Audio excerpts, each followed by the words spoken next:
Hi everybody, welcome back to our channel. In this video, we took our e-bikes to Bloomington, Indiana for the day. It's a great system of different trails that go through the city.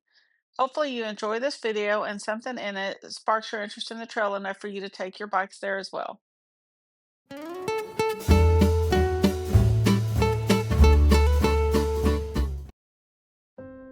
On the morning of November 2nd, 2024, we took our e-bikes to Bloomington, Indiana with a plan to ride as many of the trails as we could. We started at Heartworks Brewing Company. They were more than happy to let us leave our car in their parking lot while we went for our ride. Since the brewery didn't serve lunch, we went across the street to a Japanese place and picked up some food and took it to the brewery with us to eat. As you can see, the beginning of this ride starts as a shared bike path on the road. I'm not crazy about being on a road like this, but it worked out fine. The traffic on this road in particular was a little fast for my liking.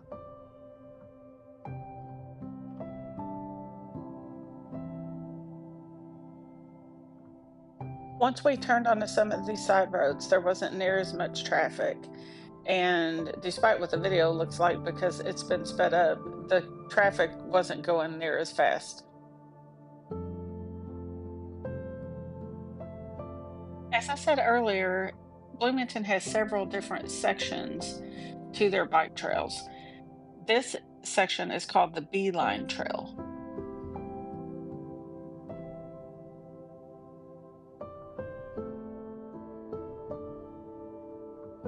I'm sure you will notice as you continue to watch, there are a lot of places where you have to cross the road in Bloomington. That being said, almost all the cars were very respectful and seemed to be used to having to watch for people on their bikes.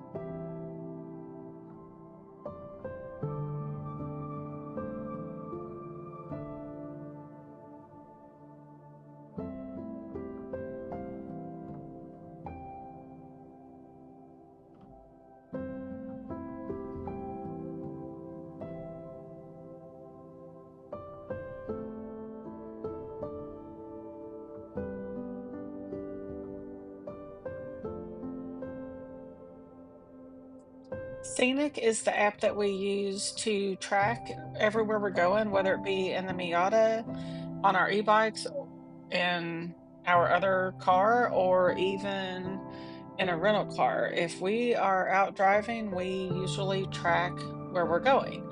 If you will stay to the end of the video, I will put up a screenshot that shows our map tracking for this day.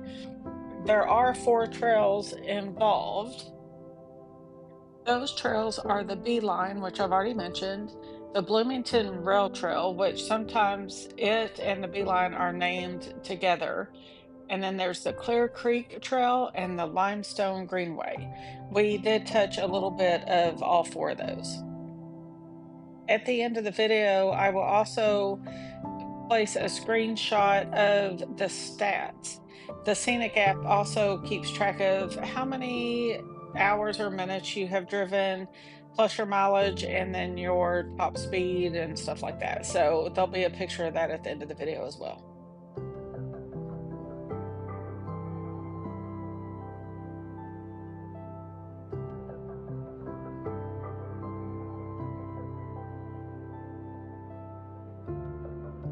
This was a really pretty part of the trail. We loved all the fall leaves. You could hear the crunch underneath the bike tires, but it wasn't at the point where it was so covered that it was slippery. Also, we noticed that there's lights, so I guess in the evening time this would be lit up, which would be nice.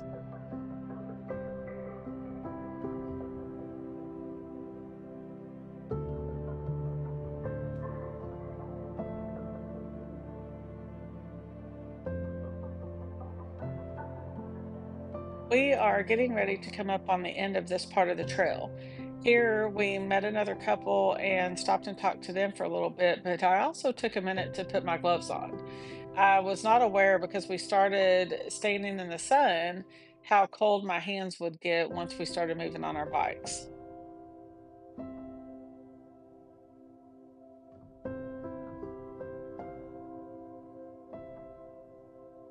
We always remind each other when we stop to put our e-bikes on pedal assist zero. That way, if we accidentally hit anything, they don't just kind of take off on us. It's the safe way to ride an e-bike.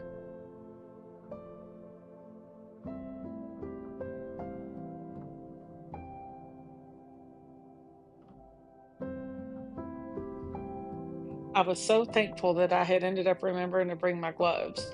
Brian also had put gloves on at one point in the ride.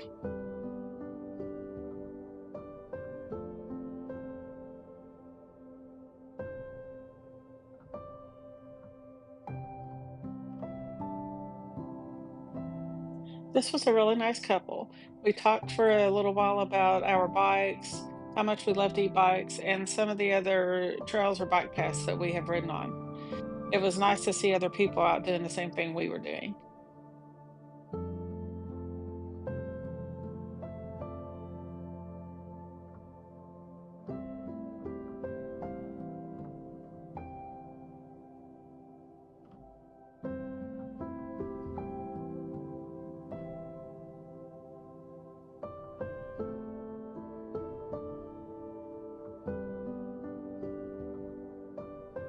I don't know if you can tell or not, but both of us usually use our throttle to take off. For me, that's about the only time I ever use my throttle, but it just makes for a much smoother start for me on my bike than trying to pedal my way out of a stopped position. I feel like a lot of that has to do with the weight of the bike, but either way, it's very helpful, and I have found that I'm thankful for the throttle. I ended up being a little frustrating here because another person on a bike had swerved towards me. He was swerving back and forth on the path like there wasn't anybody else on the path with him, and he came a little too close for my comfort, so it irritated me quite bad. Other than that, most people on this path were really respectful.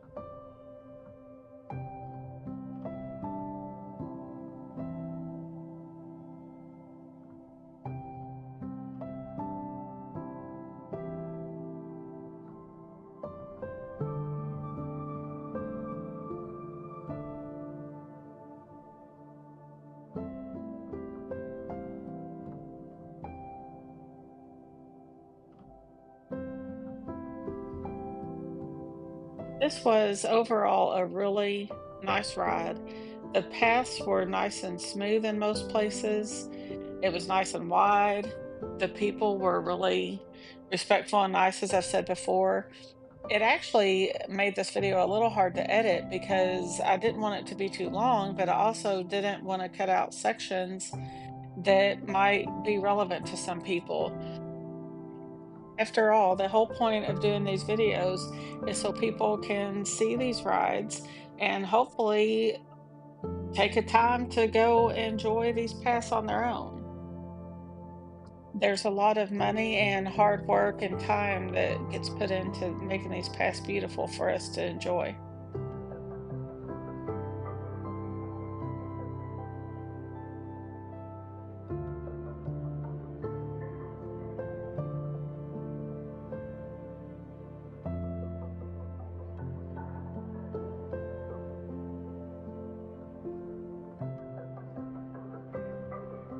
We stopped and took a picture with the artwork you see behind me there.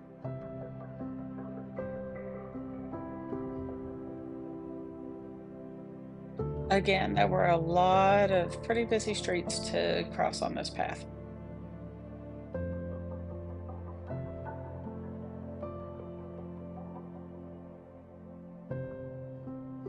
If you've watched any of our other e-bike videos, you know that Brian and I have mics attached to our helmets or an intercom system so we can hear each other and be able to talk and communicate for safety reasons. What we don't have yet in this video is our mic system that allows us to talk to y'all and y'all be able to hear both of us as we're riding.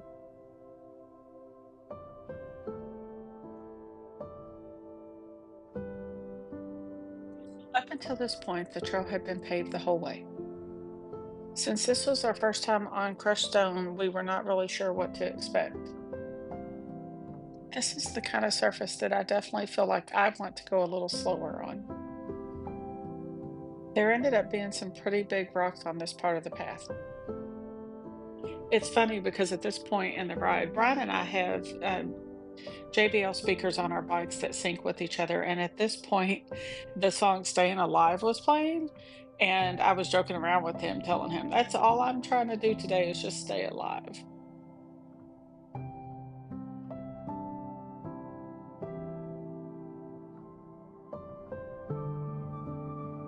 At this point, I started panicking because I could not remember if I had shut the car door and locked it and put the car keys in my bag. So I really panicked, stopped, started looking for them, was telling Brian we had a problem and we had to go back. I even started thinking maybe he was playing a cruel joke on me. Turns out I had just put them in the wrong pocket of my bag and ended up finding them after all.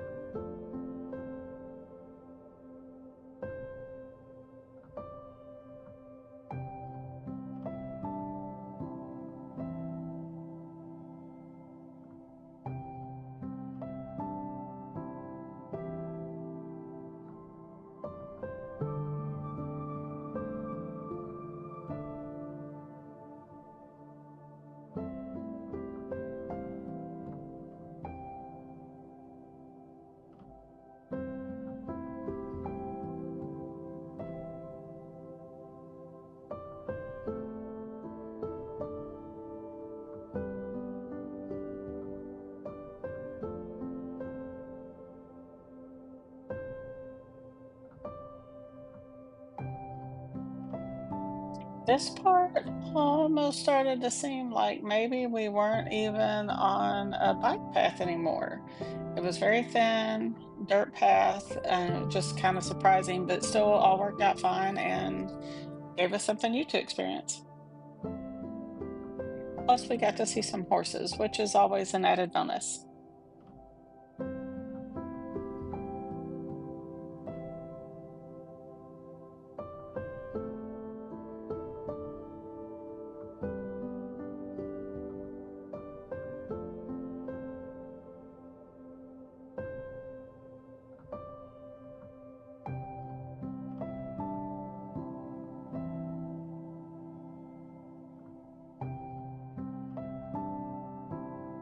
On almost every ride that we do, Brian seems to find a way to end up with extra mileage.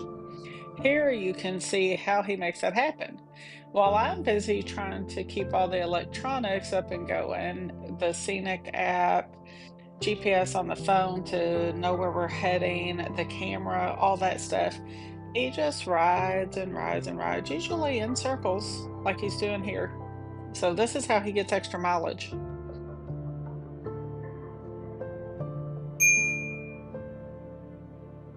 If you haven't already, this would be a great time to hit the like, subscribe, or notification button. Did anybody happen to count the amount of times he went around in a circle? If you did, leave it in the comments below. Also, if you wouldn't mind, if you have a favorite rail to trail bike path, preferably paved or at least crushed stone, that you think we might be interested in, could you please leave that in the comments below? We would really appreciate it. We're always looking for new trails.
on your left.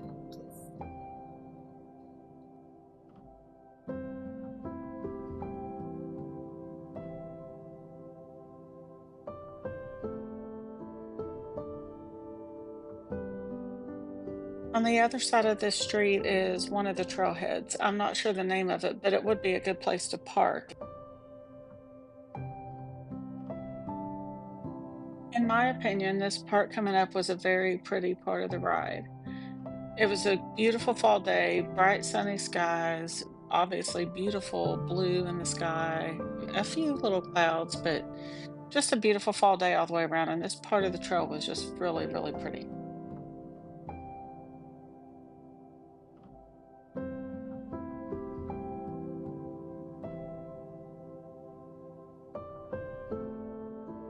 There was a tiny bit of construction on this area.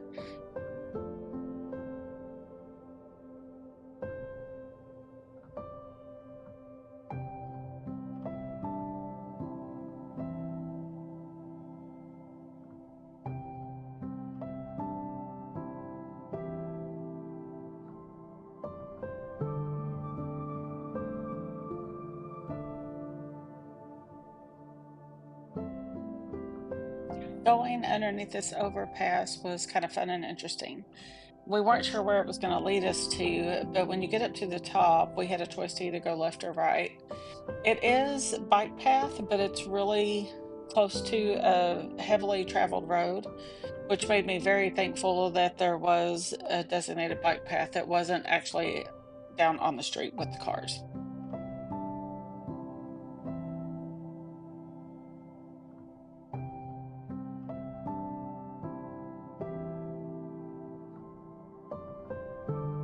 We could have kept going straight there, but decided it was time to turn around. So we went back on this cul-de-sac and did a little loop and then went back to try and find the other end of the beeline.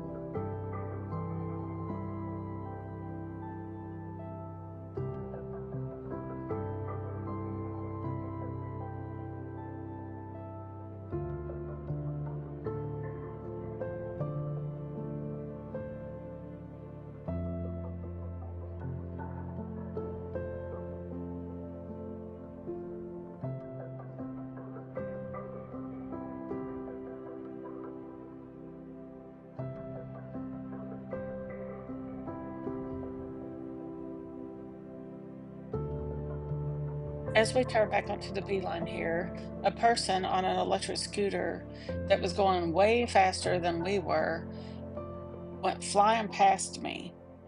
It's a really good thing that I was watching out for him, or we probably would have collided.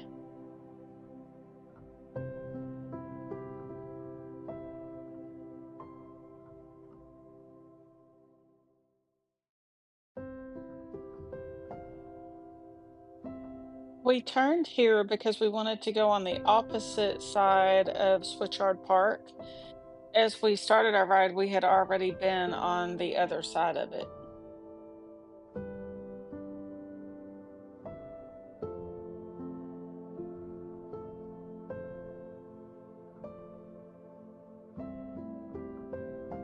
There are quite a few places to sit and picnic along this route and just stop and take a rest if you want. This section of it is a dog park. It was cute to see the dogs chasing each other.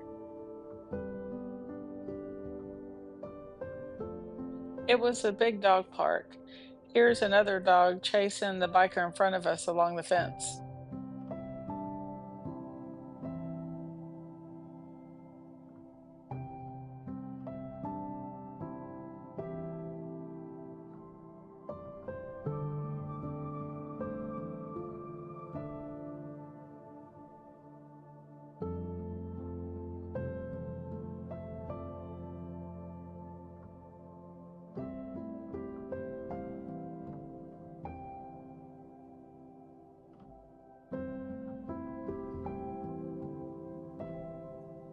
We passed quite a few walkers, bikers, people on skateboards. This is a very busy park, even on a cool day. So I could imagine with everything this park has to offer that it could get quite congested.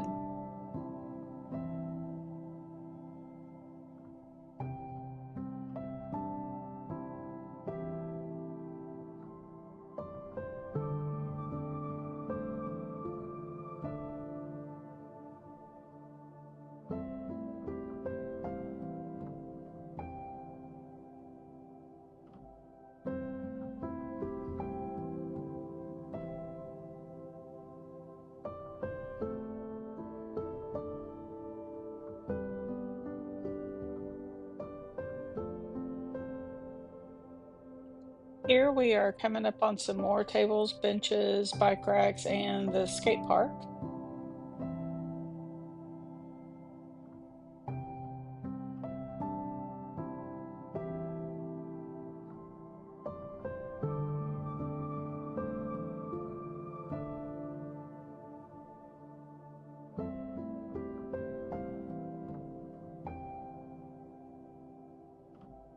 This area here is a community garden, and then we're going to be coming up here in a minute on the other side of this little water tower. You'll see some bocce ball courts, some pickleball courts, and some basketball courts. Like I said, this park has so many different options for things to do.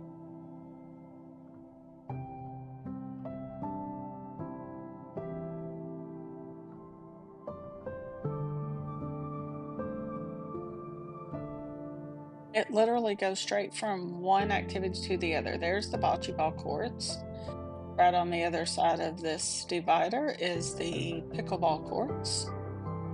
And then after the pickleball courts, which are very full, by the way, which isn't unusual, but after the pickleball courts, you'll see another divider and then the basketball courts, I believe, on the other side of it.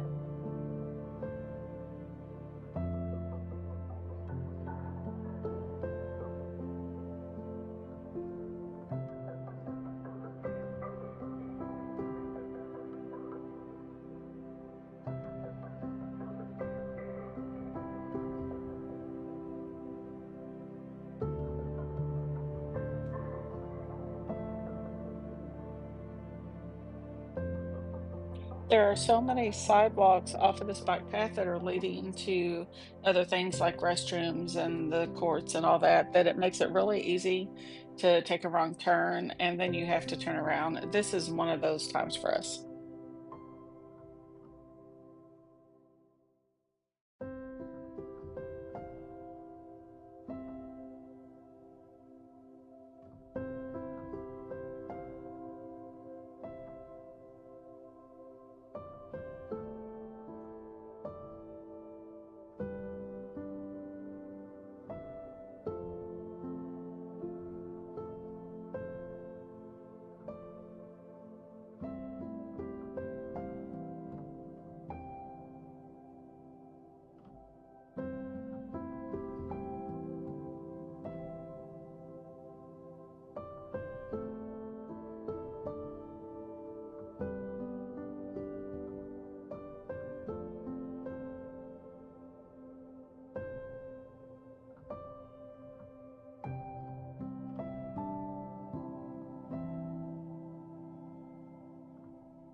Next time we go back to Bloomington, we want to try this hopscotch coffee and kitchen.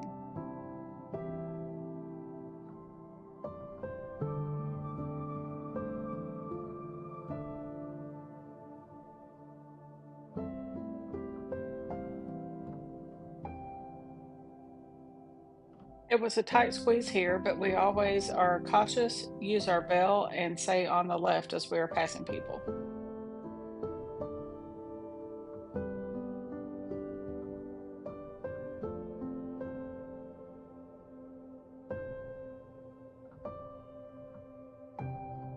As you can see, there was a lot of graffiti along this path. I'm not sure if it's all meant to be artwork or if Bloomington or this area just has a ton of people who like to do graffiti. We stopped here for a second because I was confused about where the cidery was located. Google Maps kind of made me think I had passed it at this point.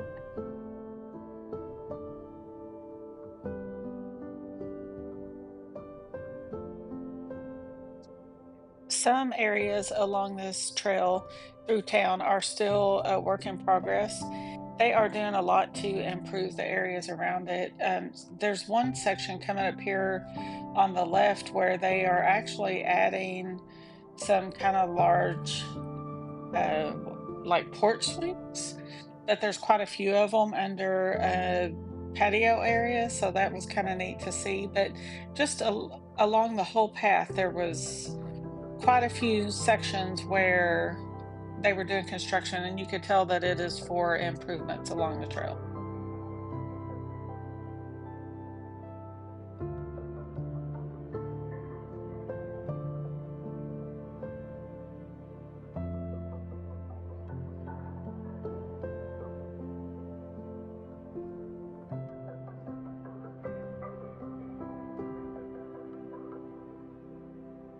You definitely need to be careful and watch for the vehicles here. I was not sure if this car was going to actually stop for me or not.